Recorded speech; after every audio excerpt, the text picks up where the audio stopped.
Hi guys, and welcome back to my channel. You want to know what's going to make a woman lean in, breathe a little bit deeper, and feel like she's in the presence of a man truly worth her devotion. And how did I get to these 5 behaviors? As many of you know, I am in the process of becoming a therapist. I'm also very well read, and I love all things male and female dynamic, even going way back to evolution. I also am actively in the dating world. And I also hold a Zoom group once a month where men and women come together and we talk about these things. It's not a coaching space, it's a discussion space. And we have talked about this very topic today, which is the things that women, even if they're not conscious of, they're drawn to. Now, let me say this. These 5 behaviors are going to be practiced by elite men. They are going to scare away some forms of women, the ones that are really insecure, the ones that are still healing from something, the ones that are maybe still narcissistically blocking things. Those women aren't going to be able to hang with a man who exhibits these 5 behaviors. So you're welcome. Let's let those ones get weeded out naturally. The number one way to separate yourself from 90% of men is to be present, truly present. I would argue the most important thing that a man can do to be attractive and to get women wanting more of his presence. Instead of just saying vaguely be present, I'm going to give you some concrete ways to be present and an example. The best way to be present is to be observational. Observational of the space, observational of the audience, of the woman you're interacting with. Observe everything. Think Sherlock Holmes of dating and observation, okay? Every single person is basically a billboard of expression that's screaming, "This is who I am. Ask me about it," or "Get to know me more." There's tattoos, there's jewelry, there's certain types of clothing, shoes, the way that they order their food, the way that they talk to people. Sit back and practice some awareness. And the next step of being present, you can start to ask questions based on your observation. If this is your first interaction with this woman, or it's pretty early on, thinking first date, or you're out in a public setting and you start to like a girl, so you want to try to start some conversation, keep it surface level, but don't be afraid to go deep fast. The first couple questions could be pretty surface level, and then you can find yourself in deep territory. That is okay. I'm going to give you an example. Someone could notice that I have this tattoo here, and he could say, "Hey, wow, that's a really cool tattoo. Is that a cabin?" "Yeah, that's a cabin I used to live in Red Feather Lakes." Red Feather Lakes? Where's that? I don't think I've ever heard of that place. "Oh, it's about an hour west of Fort Collins." "Well, damn, it seems like Red Feather Lake holds a pretty high spot in your heart if you're willing to get it tattooed on your body. What was so special about it?" Let your curiosity lead you down the path. And also, while you're doing this conversation, you're going to want to make really good eye contact. Soft, maintained eye contact, where you're also nodding, reflecting things that she's saying, and practicing some active listening skills so that she knows that you're listening to every single word. Presence says, "I see you. I'm here with you. It's just you and me."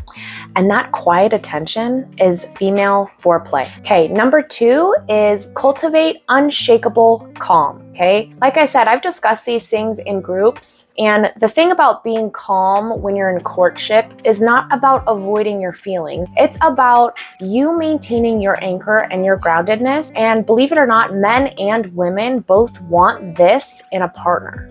Unshakable calm. It's not just being masculine.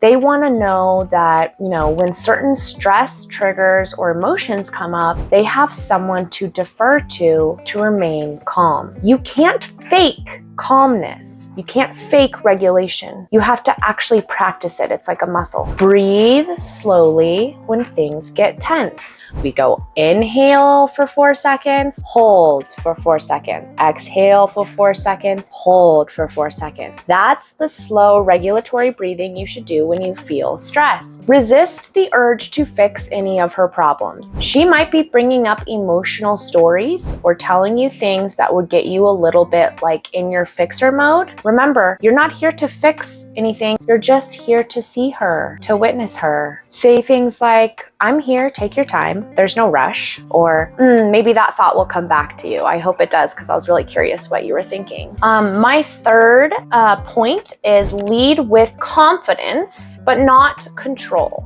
Confidence sounds like speaking clearly and decisively, making decisions and sticking to them, telling her where the next date is or what the next step in the date is. Keep your posture erect and confident, which means chin back, shoulders back, neutral, slightly engaged core. I want to be on a straight line of eye contact. This is the powerful eye contact. Notice the difference when I do this versus this, okay? There's a lot of emotions in those other two forms of eye contact. Your posture and how you hold yourself says a lot about your confidence, and it's really hard to fake. It's no secret that women have been for millennia attracted to cocky, macho douchebags. It served a role in evolutionary purposes because she needed a man who was strong and crazy enough to go kill her things and bring them back to the cave. Confidence is still important, but confidence does not have to be loud. It can be quiet. You want the volume of confidence to say, I trust myself, and you can too. Number 4 is express depth without dumping. So you want to show her you're an emotional being and she wants to see you. She wants to be present with you. And sometimes she's going to spin the question back on you. So express depth without dumping sounds something like, I've been working on trusting myself a lot more lately. Or even sharing something about your childhood. Like, I definitely don't think I got as much attention that I wanted as a kid, but I'm learning how to give that to myself now. This type of stuff drives me wild. I love it when I get to see a glimpse into some emotional sensitivity into a man. But I have been trapped here in a dating situation. This is not fun. As a coaching to client situation, this is actually what I want. I'm gonna kind of unplug the cork and let the dumping begin, because I need to know as much about you and the way that you operate as I can. But in a dating scenario, this is what can happen because men are so neglected emotionally. When an emotionally intelligent woman is giving them attention, sometimes that cork can become unplugged and then he's unintentionally dumping a bunch of deep, dark, heavy trauma onto his date. So try not to do this. I know it's really, really good that she's giving you all this attention. And in fact, this relationship could be crazy for you. It could be crazy good for you in the future because this woman is so attuned into who you are emotionally. You need to make sure that you reciprocate that and that you don't do dumping too early. You can unload some of that trauma and some of your skeletons later on in the courting process, but if it's early, now is not the time. You want to show her that you are emotionally in tune and available and responsible for your own stuff. Okay, and number 5, the last tip that I have is to show protection without possession. This is also kind of a tricky thing. A good, healthy dose of protection looks like you walking on the car side of the path and letting her walk on the inside. It is you holding the door open and holding her hand when she has to walk up and down steps or a hill because she might be in heels, or even if she's not, she's just dainty, right? I love it when a man has the spot where he can see the door so that he knows who's coming in and who's exiting, and he can somewhat keep an eye on the safety of the space. I notice that behavior and I love it. I think most women love it, okay? A man's brain is more naturally wired to be vigilant and one step ahead, just an energy of you're safe with me, nothing's going to happen to you while you're here with me. Let's say she walks up to the bar and someone starts hitting on her.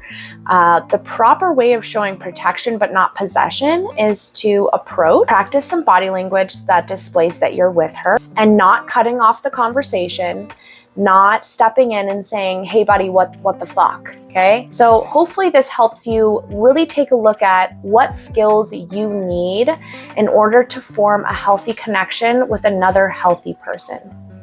See you next time.